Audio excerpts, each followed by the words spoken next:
Salam anak-anak semua. Materi dalam video ini berbicara mengenai revolusi hijau. Apa yang dimaksud dengan revolusi hijau, bagaimana perkembangannya di dunia maupun di Indonesia. Silakan simak video ini sampai habis. Nah, anak-anak sekalian, apa sih sebenarnya revolusi hijau itu?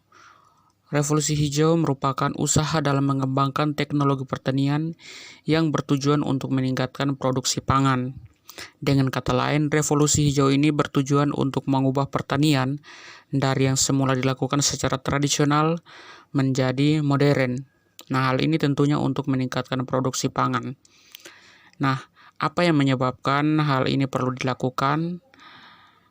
Revolusi hijau ini dimulai sejak terselesainya Perang Dunia I. Mengapa demikian? Karena Perang Dunia I ini menyebabkan rusaknya banyak lahan pertanian di Eropa, sehingga mengancam produksi pangan saat itu. Nah, kalian harus ingat baik-baik bahwa Perang Dunia I itu terjadi hampir di semua negara di benua Eropa, sehingga lahan-lahan pertanian menjadi hancur.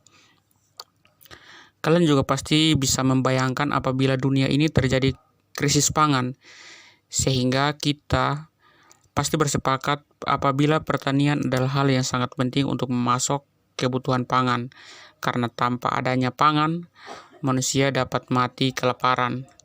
Nah, hal ini yang menjadi latar belakang adanya upaya untuk meningkatkan produksi pangan melalui revolusi hijau ini.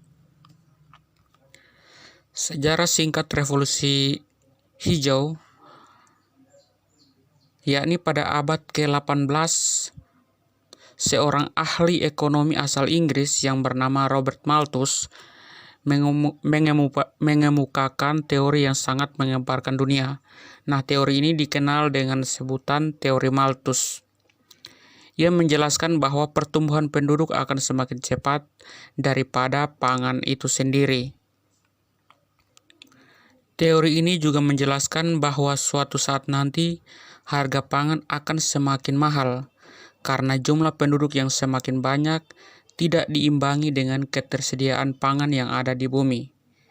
Nah, kalian bisa perhatikan pola pertumbuhan manusia dan pertumbuhan pangan di dunia akan mengikuti deret seperti di bawah ini.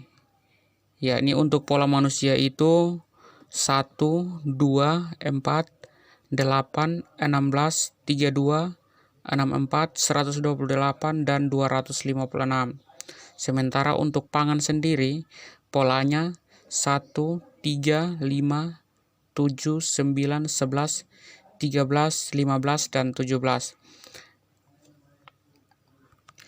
Kalian bisa lihat perbandingan antara perkembangan manusia dan pertambahan pangan atau perkembangan pangan. Di situ kita bisa lihat bahwa pertumbuhan atau perkembangan manusia berlangsung secara cepat dan bertambah banyak, sementara pertumbuhan dan perkembangan pangan berjalan sangat lambat. Hasil penelitiannya inilah yang kemudian juga melatar belakangi revolusi hijau dunia. Nah, revolusi hijau sendiri menjadi proyek untuk meningkatkan jumlah produksi pangan di negara-negara maju di dunia.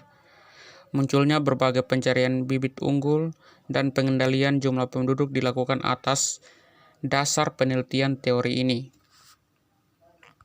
Revolusi hijau bertujuan untuk meningkatkan produksi pangan di dunia.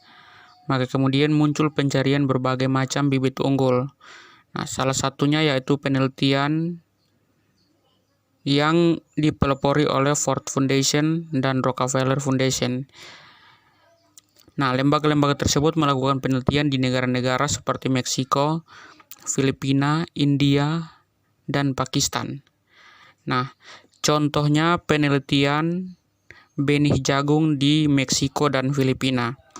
Nah, tahun 1944 ada sebuah pusat penelitian benih jagung yang didukung oleh Rockefeller Foundation. Dari penelitian tersebut berhasil menemukan beberapa varietas baru dari hasil jagung yang hasilnya di atas rata-rata varietas lokal Meksiko. Nah, pada tahun 1962, Rockefeller Foundation dan Ford Foundation mendirikan sebuah badan penelitian tanaman di Los Banos. Nama badan tersebut ialah International Rice Research Institute atau IRRI. Yang berikut perkembangan revolusi hijau di Indonesia. Nah, perkembangan revolusi hijau di Indonesia dimulai pada era Orde Baru dengan program Pelita 1 tahun 1969. Nah, kalau berbicara mengenai era Orde Baru berarti berbicara mengenai kepemimpinan Presiden Soeharto. Revolusi hijau era Orde Baru atau program Pelita 1 ini diterapkan dan fokus pada peningkatan hasil pertanian khususnya beras. Nah, bagaimana upaya peningkatannya? Ya, upaya peningkatan itu dilakukan melalui 4 program, yaitu intensifikasi, ekstensifikasi, diversifikasi, dan rehabilitasi pertanian. Nah, yang pertama intensifikasi pertanian. Nah, cara ini ditetapkan dalam bentuk panca usaha tani, yakni pemilihan bibit unggul, pengaturan irigasi, pemupukan, teknik pengolahan tanah, dan pemberantasan hama. Yang kedua, ekstensifikasi pertanian. Langkah ini merupakan perluasan area pertanian yang sebelumnya belum dimanfaatkan. Contohnya itu seperti pemanfaatan hutan, lahan gambut, atau padang rumput untuk digunakan sebagai lahan pertanian.